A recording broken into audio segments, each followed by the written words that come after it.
जय माता दी दोस्तों। जैसा कि आप सभी जानते हैं कि अभी नवरात्रि का त्योहार चल रहा है, तो आज की क्लास माँ दुर्गे का नाम लेकर हम लोग शुरू करेंगे। और इस क्लास में मैं वे क्वेश्चंस बताऊंगा जो मेरे बच्चों ने व्हाट्सएप के माध्यम से मुझसे पूछे हैं। तो इस क्लास को अंत तक जरूर देखिएगा। प्रश्न चाहे किसी के भी हों, सभी इंपॉर्टेंट प्रश्न हैं, आपको ये देखने चाहिए, आपको सीखना चाहिए, आपको पहले खुद से ट्राई करना चाहिए। जो भी प्रश्न इस पे दिखेगा आप लोग उसको पहले खुद से ट्राई करिएगा, वीडियो को रोक के। उसके बाद अगर आपको न आए तो आगे मेरा सॉल्यूशन देखिएगा। मैं आपको हर क्वेश्चन बढ़िया से समझाने का प्रयास करूंगा। अगर आपने चैनल को सब्सक्राइब नहीं किया है तो प्लीज चैनल को सब्सक्राइब कर लें, अपने दोस्तों में शेयर करें कि और लोग हमारे साथ जुड़ सके। आइए देखते हैं आज की क्लास। आज का पहला क्वेश्चन है, यदि कोई लड़का अपने घर से 4 किमी प्रति घंटा की रफ्तार से चलता है तो वह 10 मिनट पहले स्कूल पहुंचता है। यदि वह 3 किमी प्रति घंटा की गति से चलता है तो वह 10 मिनट देरी से पहुंचता है। उसके घर से स्कूल की दूरी क्या होगी? देखिए, इसमें मैं एक कंसेप्ट यूज करूंगा कि जब दूरी बराबर होती है, दूरी क्या हो, दोनों बार दूरी सेम हो। लड़के को जाना कहां से कहां तक है, तो घर से स्कूल तक जाना है। पहले उसकी स्पीड क्या थी, तो स्पीड थी 4 किमी प्रति घंटा। ठीक है, ठीक है। फिर बाद में उसकी स्पीड क्या हो गई, तो बाद में दूसरी बार जब गया था तो उस समय उसकी स्पीड क्या हुई, तो 3 किमी प्रति घंटा स्पीड हो गई। ठीक है, दूरी सेम है, जाना है घर से स्कूल तक। एक बार 4 किलोमीटर प्रति घंटे की रफ्तार से जाता है तो 10 मिनट पहले पहुंच जाता है। कब जाता है, कब पहुंचता है, तो 10 मिनट पहले पहुंच जाता है। ठीक है, अर्लियर का मतलब होता है पहले, तो ई लिख दे रहा हूं मैं। और जब 3 किमी प्रति घंटे की रफ्तार से जाता है तो 10 मिनट क्या हो जाता है, लेट हो जाता है, ऐसा कि क्वेश्चन में बताया गया है। ठीक है। अब जब भी दूरी सेम हो तो आप इस फार्मूले का यूज करिएगा, S1 बटा S2 बराबर T2 बटा में T1। ठीक है, S1 बटा S2 बराबर T2 बटा T1। इसका यूज कब करेंगे, जब दूरी दोनों बार सेम ही तय करनी हो, तब इस फार्मूले का हम लोग यूज कर सकते हैं। ठीक है, अब इसी के माध्यम से अगर मैं क्वेश्चन को सॉल्व करूं तो देखिए, स्पीड क्या थी, तो 4 थी, फिर क्या हो गई, 3 हो गई। मैंने लिखा है S1 बटे S2 मतलब 4 बटे 3 लिखा है। अब इसको उलट के लिखूंगा मैं, जो S1 है उसके सामने मैं T2 लिखूंगा, मतलब ये 3 लिखूंगा और यहाँ पे क्या लिखूंगा, 4। देखिए, मान के चलते हैं कि 12 किलोमीटर की दूरी अगर तय करनी होती तो 4 के रफ्तार से 3 घंटे में और 3 के रफ्तार से 4 घंटे में तय की जाती। ठीक है, ये चाल है जो वो किलोमीटर प्रति घंटे में है। ठीक है, ये भी चाल है किलोमीटर प्रति घंटे में। ठीक है, और जो भी स्पीड है उसी को उलट देंगे, मतलब उसका व्युत्क्रमानुपाती जो अगर कर देंगे तो वो समय बन जाता है। अगर हम स्पीड के व्युत्क्रमानुपाती को देखते हैं तो वो समय होता है, ये आपको ध्यान रखना है, जैसा कि यहाँ दिखाया गया है S1 बटा S2 बराबर T2 बटे T1 होता है। ठीक है, अब आप देखेंगे कि यहाँ समय में कितने का अंतर है, तो 1 का अंतर है। समय में कितने का अंतर है, 1 का अंतर है। लेकिन अगर इन दोनों स्पीड से समय में अंतर देखा जाए तो एक बार 10 मिनट पहले पहुंच चुका था और एक बार 10 मिनट लेट हो गया था, तो दोनों समयों में अंतर कितने का है, तो 20 मिनट का अंतर है। ठीक है, अब एक को हम लोग 20 मिनट कहेंगे तो 3 को क्या कहेंगे, तो 3 को 20 या 60 मिनट कहेंगे। ठीक है, और 60 मिनट को मित्रों 1 घंटा भी कहते हैं। तो 4 किमी प्रति घंटे के रफ्तार से 1 घंटे में दूरी तय किया है, तो आप अब ये बता सकते हैं कि दूरी कितनी होगी, तो 4 से 1 में गुणा करेंगे, क्योंकि दूरी का फार्मूला होता है 4 गुणे समय। 4 गुणे 1 करेंगे तो 4 ही होगा, जो कि विकल्प 2 है, यही हमारा बिल्कुल सही जवाब होगा। ठीक है, उम्मीद है आप लोग समझ पाए होंगे। जब भी दूरी सेम हो तब आप फार्मूला यूज करिएगा, S1 बटे S2 बराबर T2 बटे T1। जो भी स्पीड होगा उसी को उलट देना है, तो ये टाइम बन जाएगा। अब यहाँ 3 मिनट और यहाँ 4 मिनट, इसमें अंतर 1 है, लेकिन इन दोनों समयों में अंतर 20 मिनट का है। कैसे 20 मिनट का अंतर है? तो एक बार 10 मिनट अगर मान लीजिए कि आपकी परीक्षा 4 बजे से है या आपको ऑफिस 4 बजे पहुंचना है, आप 3:50 पे एक बार पहुंच जा रहे हैं, मतलब 10 मिनट पहले पहुंच जा रहे हैं, और एक बार 4:10 पे पहुंच पा रहे हैं, तो दोनों समयों में जो अंतर होगा वो 20 मिनट का होगा। यहाँ पे 1 दिख रहा है वो 20 मिनट है, तो 3 का मतलब 60 मिनट, 60 मिनट का मतलब 1 घंटा होता है, और 4 किलोमीटर प्रति घंटे का मतलब होता है कि 1 घंटे में 4 किलोमीटर। यही दूरी तय करनी थी। आप इसको बता सकते हैं कि ये घर से स्कूल की दूरी कितनी है, तो 4 किलोमीटर की दूरी है। ठीक है, और भी एक तरीका है, उससे भी आप इसको कर सकते हैं। वो भी तरीका मैं आपको बताता चलूं ताकि आप किसी एक तरीके से इस क्वेश्चन को आसानी से सॉल्व कर पाए। ठीक है, मान के चलते हैं कि एक बार वो, जैसा कि प्रश्न में बताया गया है कि एक बार वो 4 किमी प्रति घंटे की रफ्तार से घर से गया था, और एक बार 3 किमी प्रति घंटे की रफ्तार से घर से गया था। ठीक है, मान लेते हैं खुद से एक कल्पना में कि दूरी कितनी थी, 12 किलोमीटर थी। अब मैंने 12 ही क्यों माना है, तो ऐसी दूरी मैंने माना कि दोनों से ये क्या हो जाए, पूर्णतः विभाजित हो जाए। तो इसके लिए मैं एलसीएम का यूज करूंगा। मान लीजिए ये तो बहुत आसान है, छोटा है डेटा। अगर कोई बड़ा डेटा होगा तो आप एलसीएम निकाल के एक काल्पनिक दूरी मान लेंगे। ठीक है, अब 4 की रफ्तार से 12 किलोमीटर जाने में 3 घंटे लग जाएंगे। ठीक है, और 3 के रफ्तार से जाने में 4 घंटे लग जाएंगे। ये भी ठीक है। ठीक है, अब दोनों अलग अलग चालों से जब जाता है बच्चा, तो जो समय लगता है उसमें अंतर कितना दिख रहा है, तो एक बार 3 घंटे लगा, एक बार 4 घंटे, तो मतलब 1 घंटे का अंतर हुआ। ठीक है, 1 घंटे का अंतर हुआ। लेकिन यहाँ पे जो बताया गया है कि एक बार 10 मिनट पहले पहुंचा था और एक बार 10 मिनट लेट से पहुंचा, मतलब सवाल में जो दिया गया है उसमें 20 मिनट का अंतर दोनों बार पहुंचने में लगा है। ठीक है, अब 1 घंटा है, ये 20 मिनट है, इसको मैं अगर 60 से भाग दे दूं तो ये भी क्या हो जाएगा, घंटा हो जाएगा।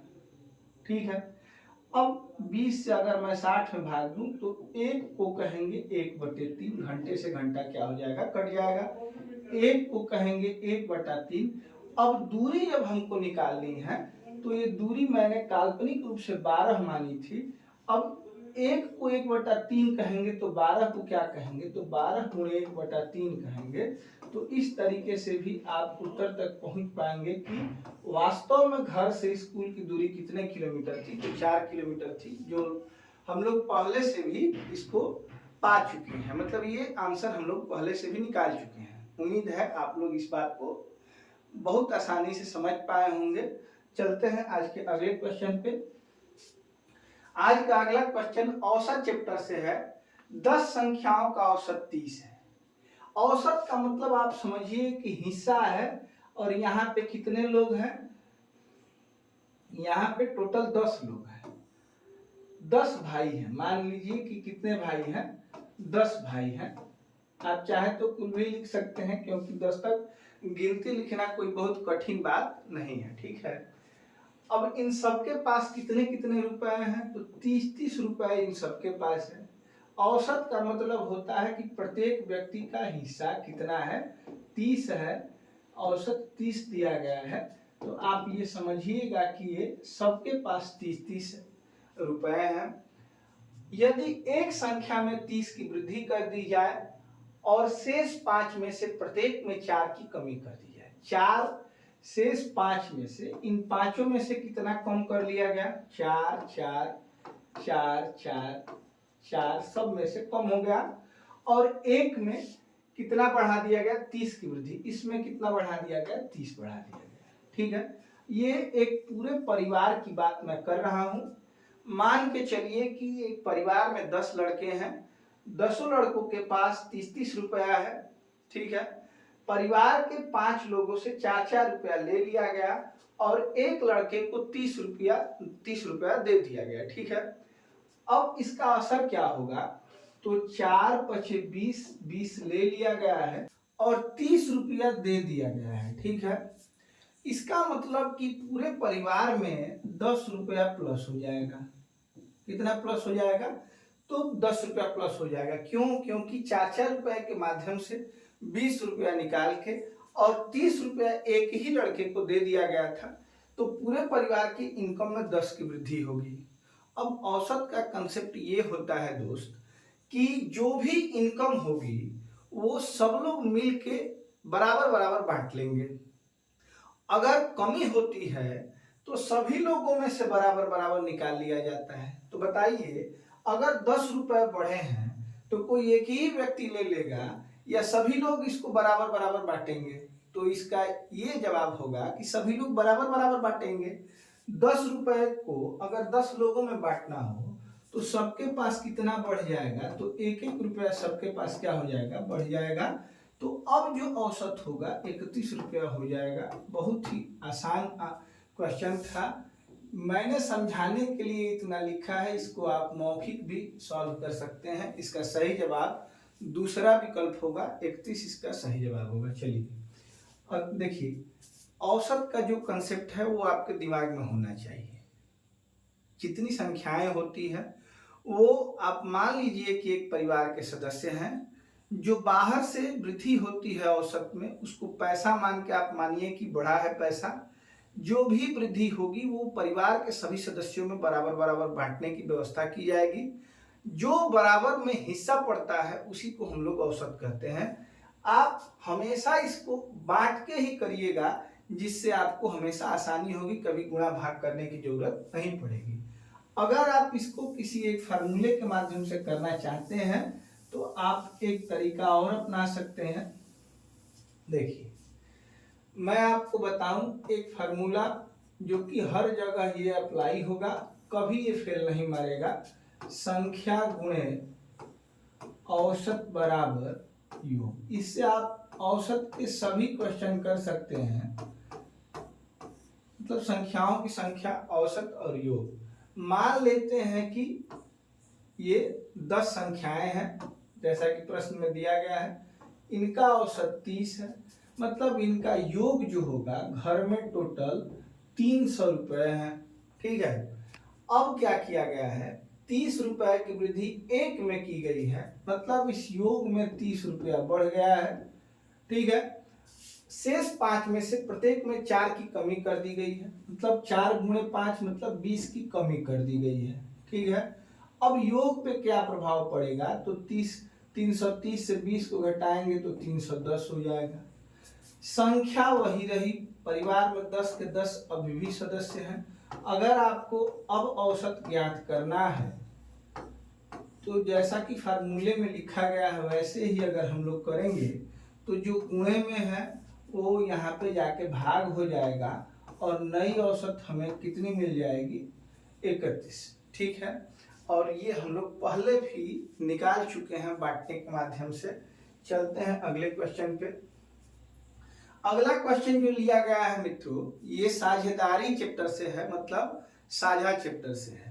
औसत में और साझेदारी में ये अंतर है कि औसत में कंट्रीब्यूशन किसी का कितना भी हो, लेकिन बांटा जाता है, मतलब डिस्ट्रीब्यूशन होता है इक्वली। ठीक है, इसमें क्या है कि जो जितना इन्वेस्ट करेगा प्रॉफिट से उसको उतना ही हिस्सा दिया जाएगा। जैसे अगर 100 रुपए के इन्वेस्टमेंट में दो लोग हैं, ए और बी, ए ने 70 रुपया लगाया है और व्यापार में बी ने 30 रुपया लगाया है। अगर इस व्यापार से 10 रुपये का फायदा होता है तो ए को 7 रुपये मिलेगा, जबकि बी को 3 रुपये ही मिलेंगे। ठीक है, क्योंकि जैसे इन्वेस्टमेंट किए गए हैं वैसे ही प्रॉफिट का भी डिस्ट्रीब्यूशन होगा। ये साझेदारी की कहानी है। मतलब अगर व्यापार में आप ज्यादा पैसा लगाते हैं तो आपको ज्यादा प्रॉफिट से मिलेगा, प्रॉफिट से ज्यादा हिस्सा मिलेगा। अगर आप कम पैसा व्यापार में लगाए हैं तो आपको कम मिलेगा। चलिए इन बातों को ध्यान में रखते हुए इस क्वेश्चन को करते हैं। किसी व्यापार में ए एक सक्रिय साझेदार है और बी एक निष्क्रिय साझेदार है। मतलब ए व्यवसाय में काम कर रहा होगा और बी क्या है, केवल पैसा लगा के हट गया होगा, इसलिए उसको निष्क्रिय साझेदार बोला गया है। ए ने 30,000 का निवेश किया। ए ने निवेश कितना किया है, तो 30,000 रुपये लगाए हैं, ठीक है। और बी ने 50,000 का निवेश किया। बी ने निवेश किया है 50,000 का, ठीक है। ये इनकी इन्वेस्टमेंट है। ए को व्यवसाय के प्रबंधन के लिए लाभ का 20% प्राप्त होता है और शेष को उनकी पूंजी के अनुपात में बांटा जाता है। तो 10,000 रुपए के लाभ में से बी को क्या प्राप्त होगा, ठीक है। पहले हम लोग इन्वेस्टमेंट का रेशियो निकालते हैं। 1 2 3 4 जीरो से 1 2 3 4 जीरो हम लोग काट लेंगे। मतलब इनका जो इन्वेस्टमेंट का रेशियो है मित्रों 3:5 का है, ठीक है। मतलब 3 भाग ए का लगा हुआ है पूंजी के रूप में और 5 भाग बी का लगा हुआ है। अगर 8 रुपए का व्यवसाय है तो 3 रुपये ये लगाएगा, 5 रुपये ये लगाएगा। इसी रेशियो में ये पूंजी को बढ़ाएंगे, ठीक है। अब जो प्रॉफिट हुई है, प्रॉफिट 10,000 रुपए की है, ठीक है। लेकिन इस व्यवसाय में एक कार्य कर रहा है। मान लीजिए कि एक कोचिंग ही खुली है, तो पैसा जो बोर्ड के लिए या फर्नीचर के लिए जो पैसा लगा है वो दोनों ने लगाया है, लेकिन ए शिक्षक है, मतलब वो श्रम दान भी कर रहा है। उसके लिए उसको जो प्रॉफिट हुई है उसमें से 20% उसको दे दिया जाएगा। मतलब 20% इसको दे देंगे तो बंटवारा कितने पैसे का होगा, 80% का होगा, ठीक है। तो इसको अगर हम लोग काट के देखते हैं, मतलब 8,000 रुपया बांटना है दोनों में और 20% का मतलब कि 2,000 रुपया ए को उसके श्रम के लिए दे दिया गया है, क्योंकि ए एक सक्रिय सदस्य है। मतलब पैसा लगाने के साथ साथ ये इसमें काम भी कर रहा है, इसलिए इसको 2,000 रुपया दे दिया गया। अब जो 8,000 रुपया बचा है वो 3:5 के अनुपात में बांट दिया जाएगा। अगर आपसे ये पूछा जाता कि ए को कितना रुपया मिलेगा, तो इसका 3/8 हम लोग करते हैं। अगर बी के बारे में पूछा गया, जैसा कि प्रश्न में पूछा गया कि बी को कितना लाभ प्राप्त होगा, तो बी के लिए हम लोग ध्यान रखें कैसे निकालते हैं। तो बी का भाग बटा टोटल का मतलब 3 और 5 जोड़ के नीचे लिखेंगे, 8 हो जाएगा। तो ये हो जाएगा 1,000 गुणे 5, मतलब 5,000 रुपये बी को मिलेंगे। और इन्वेस्टमेंट के आधार पे 3,000 रुपया ए को मिलेगा और श्रम के लिए उसको कितना मिलेगा, 2,000 रुपया मिलेगा, क्योंकि वो इस व्यवसाय में काम भी कर रहा है, ठीक है। तो उम्मीद है आप लोग इस बात को समझ चुके होंगे और इस प्रश्न का उत्तर 5,000 होगा, जो कि विकल्प 2 में दिया गया है, ठीक है। चलते हैं अगले क्वेश्चन पे। अगला जो क्वेश्चन है ये मेंसुरेशन से है, क्षेत्रमिति से है। इसको देखिए, 15 सेमी लंबे और 10 सेमी चौड़ी कागज की एक आयताकार शीट के प्रत्येक कोने से 2 सेंटीमीटर भुजा वाले वर्ग काटे गए हैं। फिर शीट को 2 सेमी गहराई की एक ट्रे बनाने के लिए मोड़ा जाता है। इस ट्रे का आयतन ज्ञात कीजिए, ठीक है। देखिए, मान लीजिए कि एक आयताकार शीट हमारे पास थी 15 गुणे 10 की, 15 सेंटीमीटर गुणे 10 सेंटीमीटर की। मित्रों, अगर आपको ये क्लास पसंद आ रही हो तो आप लोग चैनल को सब्सक्राइब कर दीजिए और इसको शेयर करिए अपने दोस्तों में, ताकि और लोग हमारे साथ जुड़े। व्यू बहुत कम जा रहा है, इसलिए कभी कभी मनोबल टूट रहा है। मेरी जितनी क्षमता है मैं अपनी क्षमता के अनुसार आपके साथ तब तक लगा रहूंगा जब तक कुछ विशेष ना हो जाए। चलिए, अब ये आप जो शीट देख रहे हैं 15 सेंटीमीटर गुणे 10 सेंटीमीटर, इसमें कहा गया है कि 2 सेंटीमीटर भुजा वाला वर्ग काटे गए हैं कोने पे। अब यहाँ से 2 सेंटीमीटर निकाल दिया गया, यहाँ से 2 सेंटीमीटर निकाल दिया गया, यहाँ से भी 2 सेंटीमीटर निकाल दिया गया और यहाँ से भी 2 सेंटीमीटर निकाल दिया गया, ठीक है। देखिए, दोनों बगल से 2-2 सेंटीमीटर अगर हम लोग निकाल लेंगे तो ये जो भुजा बचेगी, 15 से 4 को घटा देंगे तो 11 सेंटीमीटर बचेगी, ठीक है। वैसे यहाँ से 2-2 सेंटीमीटर इधर से काट लेंगे तो 10 सेंटीमीटर वाली भुजा में अब केवल 6 सेंटीमीटर की भुजा बचेगी, ठीक है। अब करना क्या है, ये भी 11 सेंटीमीटर, ये भी 6 सेंटीमीटर बची। अब हमको इसको घेर के डिब्बा बनाना है, मतलब यहाँ से 2 सेंटीमीटर यहाँ से और ऊपर उठा लेना है, इधर से भी 2 सेंटीमीटर ऊपर उठा लेना है, इधर से भी 2 से, जो कटा हुआ भाग है उतना ही आप उठा भी पाएंगे तो एक डिब्बा बन जाएगा। और ये जो डिब्बा होगा मित्रों, ये एक घनाभ के आकार का होगा। अब इसमें भुजाएं कितनी होंगी, तो देखिए इधर से जो भुजा उठेगी वो 2 सेंटीमीटर उठेगी, मतलब इसका हाइट जो होगा घनाभ के आकार का, जो डब्बा बनेगा उसकी हाइट दिया गया है गहराई 2 सेंटीमीटर, तो जो गहराई होती है वही ऊंचाई होती है। अगर आप कुएं में ऊपर से देखते हैं तो वही गहराई दिखती है, अगर आप कुएं को नीचे से देखते हैं, मतलब अंदर जाके अगर देखेंगे तो वही ऊंचाई दिखेगी। तो गहराई 2 सेंटीमीटर है, इसलिए ऊंचाई भी क्या हो जाएगी, 2 सेंटीमीटर हो जाएगी। अब एक जो भुजा है वो 11 सेंटीमीटर की हो जाएगी, मतलब लेंथ हम लोग मान लेते हैं कितना हो जाएगा, तो 11 सेंटीमीटर। और एक जो भुजा है ये 6 सेंटीमीटर की होगी, तो इसको हम लोग मान लेते हैं 6 सेंटीमीटर, ठीक है। ब्रेथ को मान लेते हैं 6 सेंटीमीटर, मतलब चौड़ाई हो गई कितनी, तो 6 सेंटीमीटर, लंबाई हो गई 11 सेंटीमीटर, और गहराई ऊंचाई इसकी कितनी हो गई, 2 सेंटीमीटर।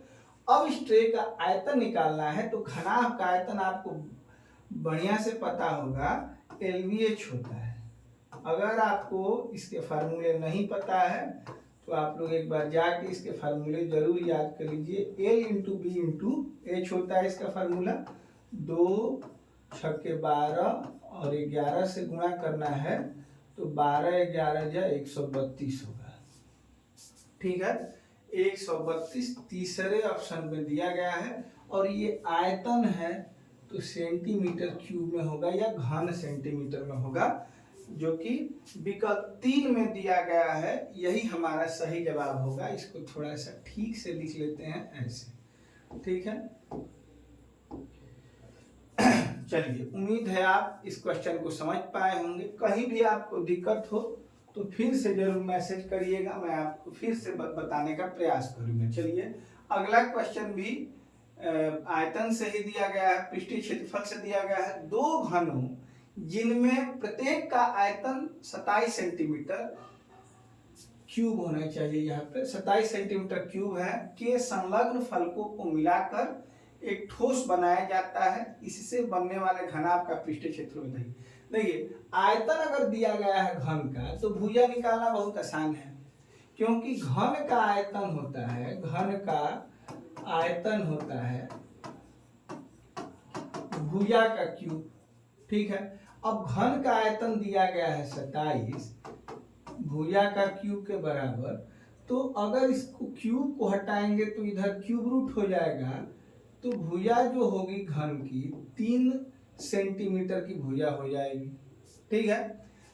ऐसे 2 घन है जिनकी भुजाएं घन है। ये 3D चित्र है, आपको दिखाने के लिए मैं ऐसे बना दूं। ये घन है जो कि ये 3 सेंटीमीटर इसका क्या है, भुजा है, सब भुजा 3 सेंटीमीटर। ऐसा एक और घन है, मतलब इसमें सीधे सीधे अगर मैं बात करूं तो ऐसे बना सकते हैं, 3 सेंटीमीटर और 3 सेंटीमीटर के 2 घन मिल गए हैं, तो अब जो बनेगा वो घनाभ बन जाएगा, ठीक है। और ये जो भुजा हो जाएगी 6 सेंटीमीटर की हो जाएगी, मतलब लंबाई केवल बढ़ती है। अगर 2 घनों को जोड़ दिया जाता है तो दोनों भुजाओं को जोड़कर लंबाई हो जाती है, बाकी सब भुजाएं वही रहेंगी। मतलब चौड़ाई, लंबाई तो इसका 6 हो जाएगा, लेकिन चौड़ाई और ऊंचाई में कोई अंतर नहीं होता। ये 3 सेंटीमीटर पहले थी जब अकेले थे, और अभी 3 ही सेंटीमीटर रहेगी। ये ध्यान रखिए कि जब 2 घनों को जोड़ा जाएगा तो केवल लंबाई में वृद्धि होगी, चौड़ाई और ऊंचाई में कोई वृद्धि नहीं होती है, ठीक है। इससे बने घनाभ का पृष्ठीय क्षेत्रफल। अब घनाभ के पृष्ठीय क्षेत्रफल की बात करेंगे तो 2 प्रकार के पृष्ठीय क्षेत्रफल हो सकते हैं। एक टीएसए बोलते हैं, टोटल सरफेस एरिया, और एक सीएसए बोलते हैं, ठीक है। टोटल सरफेस एरिया अगर घनाभ का पूछा जाए आपसे तो आप बताएंगे 2LB plus BH plus HL। ठीक है। अगर CSA की बात करेंगे तो 2L plus B into H होता है। ठीक है। तो यहाँ पे ये साफ साफ नहीं कहा गया है कि यहाँ पे संपूर्ण पृष्ठीय क्षेत्रफल ज्ञात करना है कि वक्र पृष्ठीय क्षेत्रफल ज्ञात करना है। अगर ऐसी अवस्था हो तो आप पहले टोटल सरफेस एरिया ही निकाल के चेक करेंगे। अगर ऑप्शन में हो तो वही आंसर सही होगा। ठीक है। तो 2LB के जगह पे 18 BH का मतलब एच भी 3 सेंटीमीटर है, तितरी का 9 और HL का मतलब 18। अब इसके अनुसार 18 18 36, 36 और 9 45 और गुणे 2 मतलब 90 हो जाएगा। ठीक है। 90 वर्ग सेंटीमीटर इसका दूसरा विकल्प जो दिया गया है वही सही होगा। अगर आपसे CSA पूछा गया होता तो 2L प्लस B मतलब 6 3 9 और गुणे H का मतलब फिर 3, 9 दूनी 18, 18 3 54 हो जाता, जो कि इस प्रश्न के किसी भी विकल्प में नहीं शामिल किया गया है। इसलिए आप ये समझेंगे कि आपको CSA ना निकाल के TSA मतलब टोटल सरफेस एरिया निकालना है, जिसका फार्मूला होता है 2LB प्लस 2 ब्रैकेट में LB plus BH plus HL। ठीक है। ध्यान क्या रखना है, तो जब भी 2 घन या 3 घन या 4 घन जोड़े जाएंगे तो भुजाएं जुड़ेंगी, लेकिन केवल लंबाई की वृद्धि होगी, चौड़ाई और ऊंचाई जो होगा वो सेम ही रहेगा। जो अकेले घन का था वही ऊंचाई और चौड़ाई मिलने के बाद भी घन की होती है, घनाभ की होती है। ठीक है। चलिए अगले क्वेश्चन पे चलते हैं। ये क्वेश्चन जो लिया गया है समय दूरी चाल से लिया गया है। A और B स्टेशनों के बीच एक ट्रेन चलती है और प्रत्येक 5 मिनट के लिए 5 मध्यवर्ती स्टेशनों पर रुकती है। मान लें कि स्टेशन A और B 60 किमी की बराबर दूरी पर है और ट्रेन 50 किमी प्रति घंटे की गति से आगे बढ़ रही है, तो B तक पहुंचने में कितना समय लगेगा। ठीक है। ध्यान रखेंगे कि यहाँ पे मध्यवर्ती स्टेशन 5 दिए गए हैं, पांचों स्टेशन पे रुकना है। ठीक है। कितने कितने समय के लिए, तो 5-5 मिनट के लिए। तो मान लेते हैं पहले कि बिना रुके ट्रेन द्वारा लिया गया समय, अगर नहीं रुकती तो ट्रेन कितने समय में पहुंच जाती।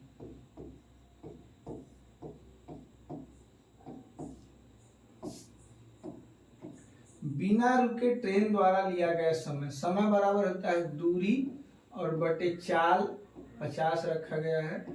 देखिए 40 की कितनी दी गई है, 50 किमी प्रति घंटा, दूरी कितनी है 60। तो अगर ट्रेन नहीं रुकती तो कितना समय लगता, तो 6/5 घंटा। अब इसमें 60 से गुणा कर देंगे तो 12 छक्के 72 मिनट लग जाता अगर ट्रेन रुकती नहीं तब। ठीक है। रुक रही है ट्रेन हर स्टेशन पे 5 मिनट, तो रुकेगी कितने समय, तो 5 स्टेशन पे 5-5 मिनट रुकेगी तो 25 मिनट रुकेगी। ठीक है। अब रुकने में इसको 25 मिनट लगेंगे और दूरी तय करने में 72 मिनट लगेंगे। तो पूरी यात्रा में अगर पूछा जाए कि कुल समय कितना लगा, तो 25 और 72 को जोड़ देंगे तो 97 मिनट लगा। यही इसका सही जवाब होगा। ठीक है। तो आप ध्यान रखिएगा, बिना रुके समय अलग से निकाल के और रुकने में जो समय लगेगा उसको जोड़ देंगे तो कुल यात्रा में जो कुल समय लगेगा वो आपको मिल जाएगा। अगले क्वेश्चन पे चलते हैं। एक व्यापारी एक वस्तु को खुदरा विक्रेता को 20% छूट पर बेचता है, लेकिन डिलीवरी और पैकेजिंग के लिए छूट वाले मूल्य पर 10% शुल्क लेता है। खुदरा विक्रेता इसे 4092 अधिक में बेचता है, जिसे 4092 अधिक में बेचता है, जिससे 25% का लाभ अर्जित होता है। तो व्यापारी ने वस्तु को किस कीमत पर अंकित किया था। ठीक है। तो देखिए मान लेते हैं कि 20% छूट है, इसके वस्तु पे 20% की छूट है जैसा कि प्रश्न में दिया गया है, और 20% का मतलब होता है 1/5, और छूट में जो नीचे लिखा होता है ये ध्यान रखेंगे, ये एमपी है। 1 रुपए की छूट है, मतलब ये सेल करेगा व्यापारी इसको कितने रुपए में, तो 4 रुपए में। 1 रुपया छूट देके इसने सेल किया, ठीक है। मान के चलते हैं कि 10% का शुल्क लेता है। यहाँ देखिए इसको मैं 50 और 40 बना दे रहा हूं ताकि 10% निकालने में हमको आसानी हो। एमपी मान लीजिए 50 रुपया है और उसको बेचा गया 20% छूट देके 40 रुपए में, लेकिन जो एक्चुअल सेलिंग प्राइस होगी, पैकेजिंग का खर्च इसमें इंक्लूड कर दिया जाएगा, तो 40 का 10% 4 होता है, वो तो 44 रुपया इसका एक्चुअल प्राइस पड़ेगा जो खरीदने वाला है उसको, क्योंकि डिलीवरी और पैकेजिंग के लिए 10% अतिरिक्त शुल्क लिया गया है छूट देने के बाद, और इसी पैसे पे 10% अतिरिक्त लिया गया है। तो 40 का 10% आप साइड में निकाल के देखेंगे तो 4 होगा। 4 रुपये अतिरिक्त लेने पे इसका एक्चुअल सेलिंग प्राइस जो हो जाएगा 44 रुपये हो जाएगा, ठीक है। अब खुदरा विक्रेता इसे 4092 अधिक में बेचता है, इसे 25% का लाभ होता है। अब 44 रुपए पे 25% लाभ लेने के लिए इस पे 125/100 करेगा, ठीक है। तो आप ये देखेंगे कि 25 से अगर इसको कटाएंगे तो 25 पचे 125, 25 चौका 100, 4 से कटाएंगे तो 11 बार में कटेगा। इसने कितने रुपए में बेच दिया, तो 55 रुपए में बेच दिया। वस्तु खुदरे विक्रेता को कितने में पड़ी थी, तो 44 रुपए में। इसने इस वस्तु को 55 रुपए में बेच दिया। तो यहाँ आप देखेंगे कि इसने कितना रुपया अधिक ले लिया है, तो इसने ले लिया है 11 रुपया अधिक, जबकि प्रश्न में कहा गया है कि 4092 रुपया अधिक लेकर इसने बेचा है। 4092 रुपया अधिक लेकर बेचा है, ठीक है। अब अगर आपसे पूछा जाए कि तो व्यापारी ने वस्तु किस कीमत पर अंकित किया था, तो आपको वैल्यू निकालनी है किस नंबर की, तो 50 व्यापारी ने अंकित किया था और इसी की वैल्यू आपको निकालनी है। एक की वैल्यू निकालनी हो तो हम लोग क्या करेंगे, इसमें भाग करेंगे 11 से। 11 तिया 33, ठीक है। 7 11 7 77, 11 दूनी 22। एक की वैल्यू 372 हो जाएगी। अंकित किया हुआ मूल्य 50 है, तो 50 की वैल्यू हो जाएगी 372 से इसमें गुणा करा देंगे, ठीक है। 0 5 दूनी 10 के 0, 7 पचे 35, 1 36, 5 तिया 15 और 3 18, 18,600 रुपये व्यापारी के द्वारा अंकित किया गया था, जो कि दूसरा विकल्प है, और ये दूसरा विकल्प ही हमारा सही जवाब होगा, ठीक है।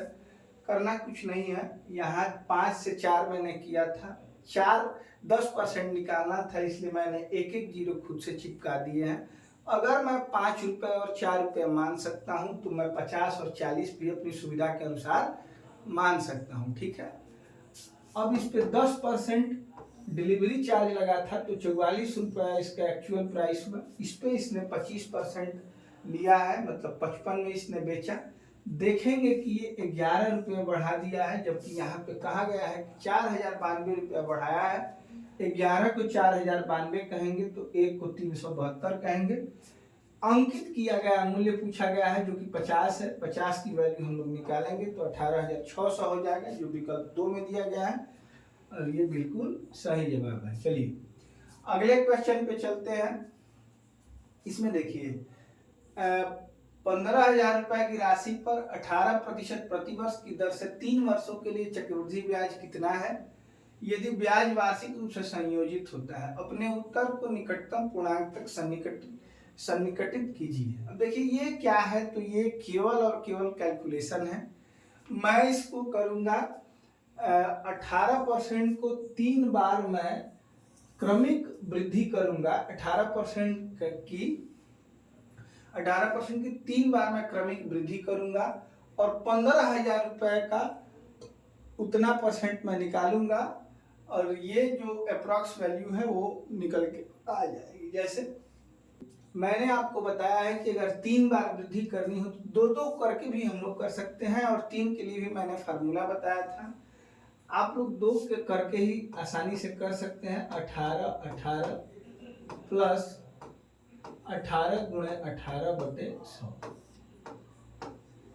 ठीक है।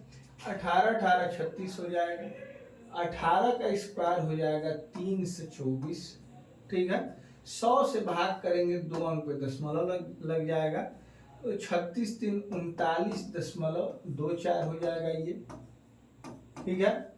अब इसको फिर एक बार हम लोग 18 के साथ क्रमिक रूप से बढ़ाएंगे तो 39, थोड़ा सा ये कैलकुलेटिव है और इसको कम करना शायद किसी के बस की बात नहीं है। हो सकता है कोई सर रट के आए और आके उड़ा दे इसको, वो अलग विषय है। लेकिन विद्यार्थी को अगर ये परीक्षा में बनाना होगा तो इसमें घबराहट तो होगी कैलकुलेशन देके। अब इसमें करना क्या है, देखिए इसको मैं सीधे सीधे 40 कर ले रहा हूँ, ठीक है, क्योंकि गुणा करना आसान हो जाएगा। 40 गुणा 18/100 और इसका बहुत ज्यादा असर भी नहीं पड़ेगा क्वेश्चन पे। 39 और 18 कितना हो जाएगा, 39 और 10 49, 49 में 8 जोड़ेंगे तो ये हो जाएगा 57.24 और ये 0 से 0 कटा दूंगा। 18 चौके 72, ठीक है। 18 चौके 72 और 10 से भाग दूंगा तो एक बार दशमलव लग जाएगा, मतलब 7.20 ये भी हो जाएगा। तो ये हो जाएगा 64 और ये हो जाएगा 44।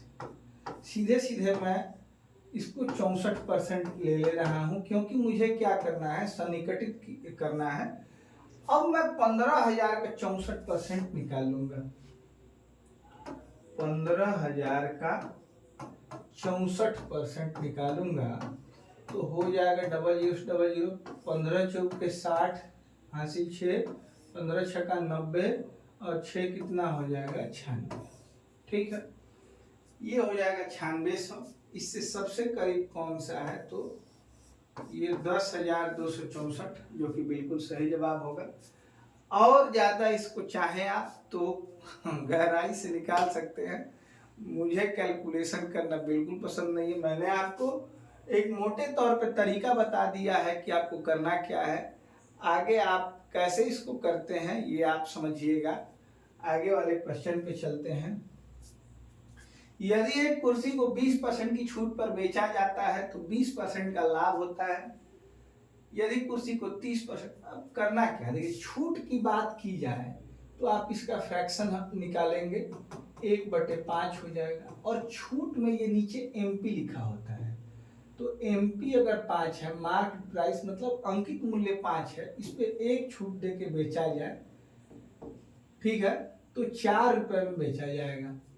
और इस स्थिति में इसे 20% का लाभ होता है। लाभ 20% का है, इसका फ्रैक्शन हम लोग निकालेंगे तो 1/5 ही होगा। और लाभ में जो नीचे होता है मित्रों ये CP होता है, छूट में जो नीचे होता है MP होता है। याद रखना है, ये चैप्टर मैंने पढ़ाया है, अगर आप डिटेल में देखना चाहते हैं तो जाके देख सकते हैं प्लेलिस्ट में मैथ के।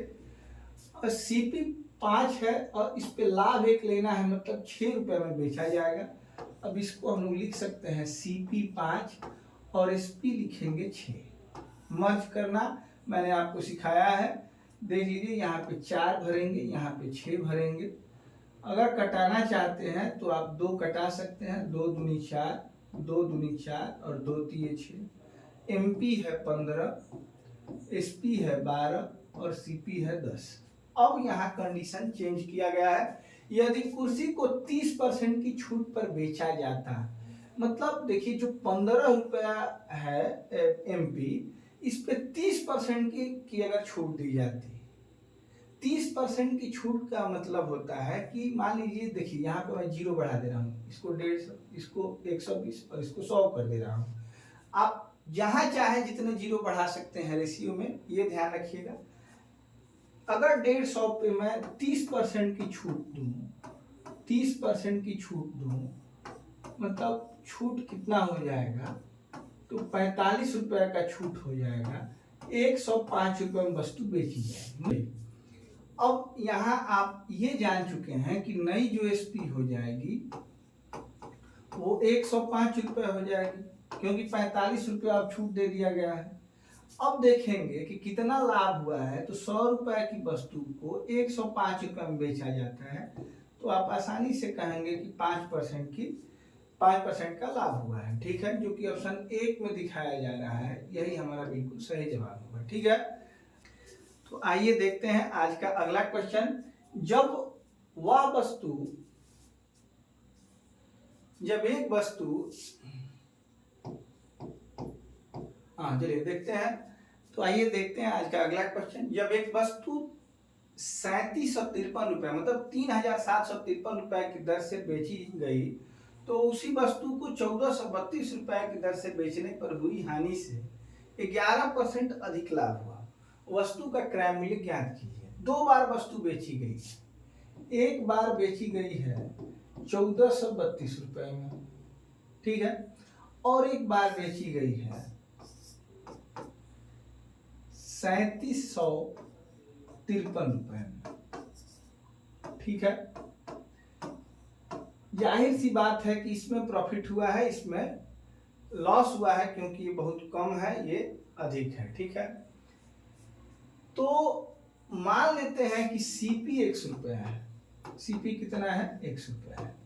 देखिए, आप ये कसम मत खाइएगा कि मैं किसी प्रश्न में XYZ का यूज नहीं करूंगा।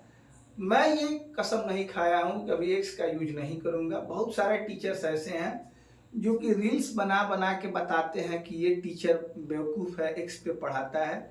मुझे ऐसा लगता है कि जहाँ जिसकी ज़रूरत हो वहाँ मैं उसका यूज करूँ, तो ये सबसे बेहतर तरीका होगा। यहाँ मुझे लग रहा है कि एक्स का यूज करके बहुत आसानी से इसको सॉल्व कर सकता हूँ, तो मैं इसको ही करूँगा। ठीक है, अब यहाँ पे इस रेट से जो लॉस हुआ है वो क्या हुआ होगा, तो सीपी से हम लोग एसपी को घटा लेते हैं तो लॉस मिल जाता है। ठीक है, यहाँ इस रेट पे बेचने पे प्रॉफिट हुआ है, तो कितना प्रॉफिट हुआ होगा, एसपी से सीपी को घटा लेते हैं, एसपी से सीपी को घटा लेते हैं, तो ये प्रॉफिट पे पहुंच जाते हैं। अब दोनों में क्या रिलेशन है, तो हानि से 11% अधिक लाभ हुआ है। जितना दिया गया है कि दर से बेचने पर हुई हानि से 11% अधिक, ये हानि जितनी है,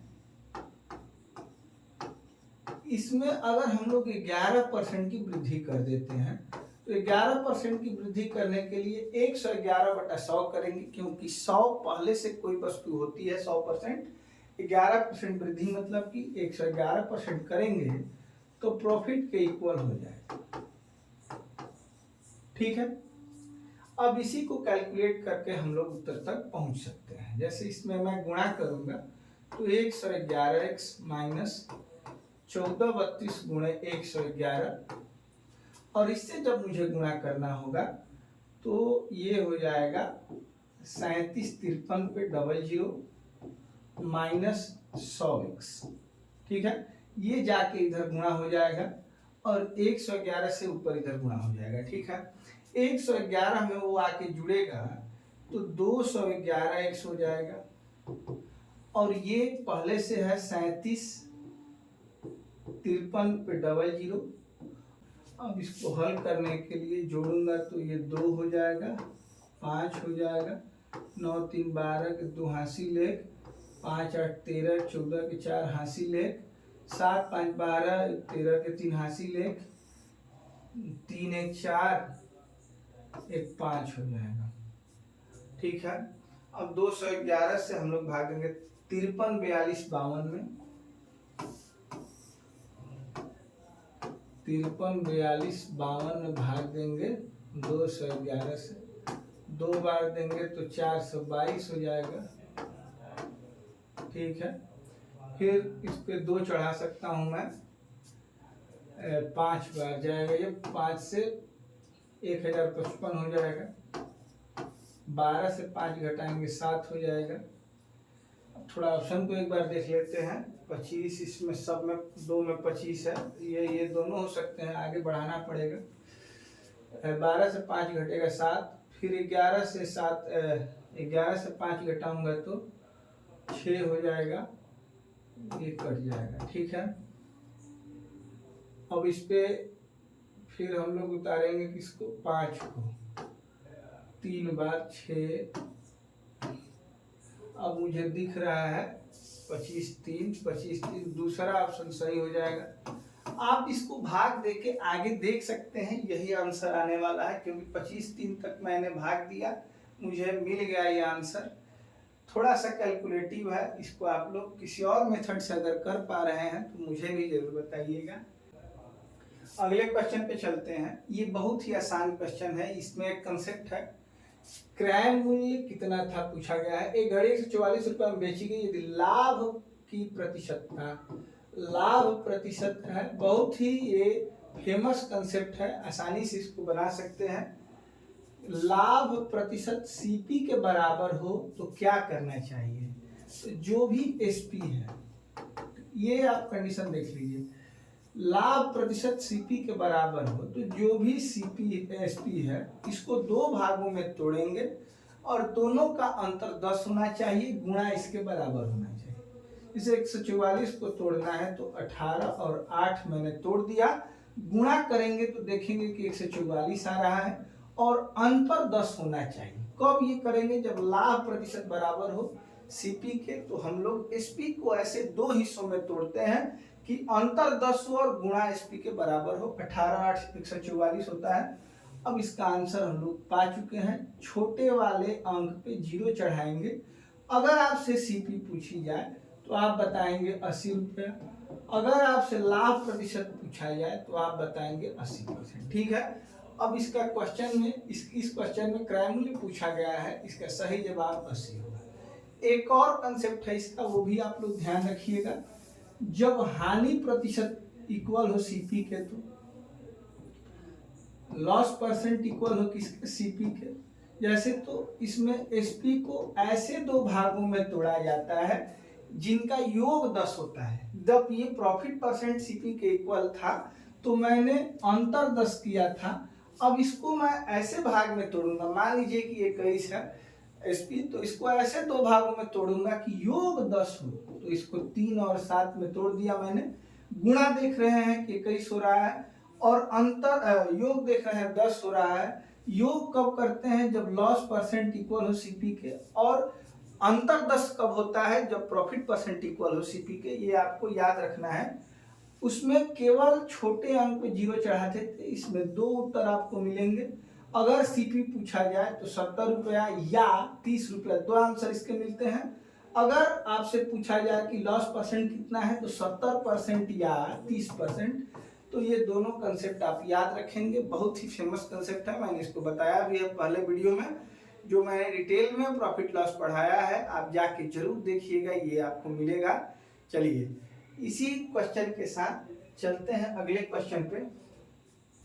तो आइए देखते हैं आज का अगला क्वेश्चन। एक संख्या का 25%, मान लीजिए कोई संख्या x है, इसका 25% जो है वो दूसरी संख्या के 30% से 7 अधिक है। दूसरी संख्या को हम लोग y मान लेते हैं, y का 30% निकालेंगे तो ये इक्वल नहीं होगा, अभी ये संख्या 7 अधिक है, इसलिए हम इसमें 7 ऐड कर देंगे। तो ये दोनों संख्याएं क्या हो जाएंगी, बराबर हो जाएंगी। संख्याओं के बीच का अंतर 29 है। एक इक्वेशन आपको यहां से मिलेगा, यहाँ पे 25x/100 माइनस इसको अगर मैं करूं तो 30y/100 बराबर 7 हो जाएगा। अब इसको सीधे सीधे अगर मैं लिखूं तो नीचे का 100 जाके इधर गुणा हो जाएगा, तो 25x - 30y बराबर 100 हो जाएगा। अंतर इसका 29 दिया गया है, मतलब x में से अगर y को घटाते हैं तो 29 हो जाएगा। ये इक्वेशन फर्स्ट है, इक्वेशन सेकंड हो जाएगा। हल कर लेना है इसको, इसमें 25 से अगर मैं गुणा करूं तो 25x 25y और 29 × 25 कर दूंगा। ठीक है, तो 725 हो जाएगा। क्योंकि 28 बार में 7 बार 4 आएगा तो ये 700 और एक बार और तो मतलब 725 हो जाएगा। ठीक है, अब ये अगर घटाते हैं तो माइनस वाई कट जाएगा, ये प्लस होगा तो 25 से 30 घटाएंगे -5y। इसमें 700 से 725 घटाएंगे तो -25, ये दोनों कट जाएंगे। y की वैल्यू 5 आ गई। y की वैल्यू केवल इसी ऑप्शन में 5 है, यही तीसरा ऑप्शन हमारा सही होगा। अगर आप x की वैल्यू निकालना चाहते हैं तो किसी भी एक इक्वेशन में y का मान पुट कर दीजिए तो आपको 34 भी मिल जाएगा, लेकिन मुझे नहीं लगता है कि इसकी कोई ज़रूरत है। अगर आपको y की वैल्यू मिल गई है और वो ऑप्शन में अकेले किसी एक ऑप्शन में है तो वही हमारा आंसर सही हो जाएगा। चलिए चलते हैं अगले क्वेश्चन पे, और ये आज का हमारा अंतिम क्वेश्चन होगा। एक घनाभाकार पानी की टंकी में 216 लीटर पानी है, उसकी गहराई उसकी लंबाई का 1/3 है। मतलब h जो है उसके लंबाई का 1/, मान लीजिए कि ये x मैंने माना है, ठीक है, x मीटर मान लिया मैंने, तो ये हो जाएगा x/3 मीटर। ठीक है, उसकी गहराई उसकी लंबाई का 1/3 है, और चौड़ाई उसकी लंबाई और गहराई का, और जो चौड़ाई है उसकी लंबाई और गहराई का के अंतर का, लंबाई और गहराई के अंतर का 1/3 का 1/2 है, का 1/2 है। यही इसकी चौड़ाई है। दोनों का अंतर हम लोग निकालते हैं तो ये हो जाएगा 2x/3 गुणे 1/3 गुणे 1/2। अब 2 से 2 को हम लोग कटा सकते हैं, x/9 हो जाएगा जो कि इसकी चौड़ाई हो जाएगी। लंबाई x है और ऊंचाई या गहराई x/3 मीटर है। सब मैंने मीटर में माना है, ये आपको ध्यान रखना है। कभी भी क्षेत्रमिति से संबंधित प्रश्नों में मात्रक का आप जरूर ध्यान रखिएगा। अब पूछा गया है कि टंकी की लंबाई होगी, देखिए ये 216 लीटर पानी अगर इसमें है तो 1 लीटर पानी अगर आपको रखना है तो आपके पास 1 मीटर क्यूब बर्तन, 1 मीटर क्यूब बर्तन में 1000 लीटर पानी रखा जा सकता है। ठीक है, 1 मीटर क्यूब का मतलब होता है कि एक ऐसी घनाभाकार टंकी जिसकी लंबाई भी 1 मीटर हो, चौड़ाई भी 1 मीटर हो और गहराई भी 1 मीटर हो, ऐसी टंकी में 1000 लीटर रखा जा सकता है पानी।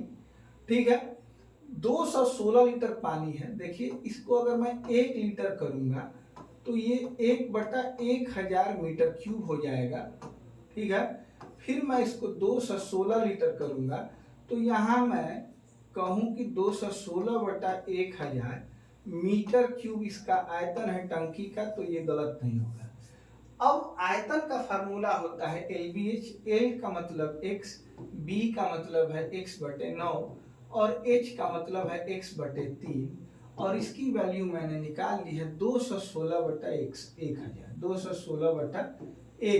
ठीक है, अब देखिए x अगर 3x है तो x³ मैं लिख सकता हूँ और 9 या 27 भी लिख सकता हूँ। तो अगर मैं लिखना चाहूँ तो x/3 का होल क्यूब लिख सकता हूँ।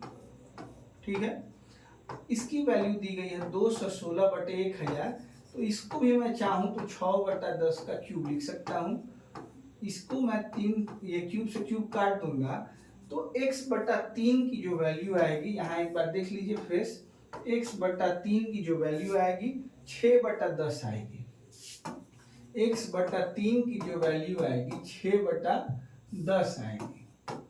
ठीक है, अब इसको मैं ले जाके यहाँ गुणा कराऊं तो 18/10 का मतलब हो जाएगा x की वैल्यू 1.8 और ये जो वैल्यू आएगी मीटर में आएगी। ठीक है, अब जो विकल्प दिए गए हैं डेसीमीटर में दिए गए हैं तो 1.8 मीटर को डेसीमीटर में बदलेंगे, 10 से गुणा कराएंगे तो 18 डेसीमीटर हो जाएगा, जो कि ऑप्शन 1 है।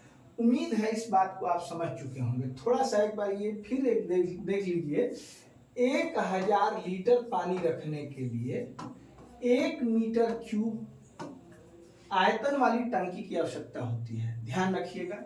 तो 1 लीटर, यही आपको शायद समझ में न आया हो, 1/1000 मीटर क्यूब आयतन की आवश्यकता होगी। 216 लीटर पानी रखने के लिए 216/1000 मीटर क्यूब आयतन की आवश्यकता होगी। हमारी जो टंकी इस क्वेश्चन में दी गई है उसमें 216 लीटर है। इसका मतलब यह है कि इसका आयतन 216 बटा कितना है, 1000 मीटर क्यूब है। इस पे आप कैलकुलेट करेंगे।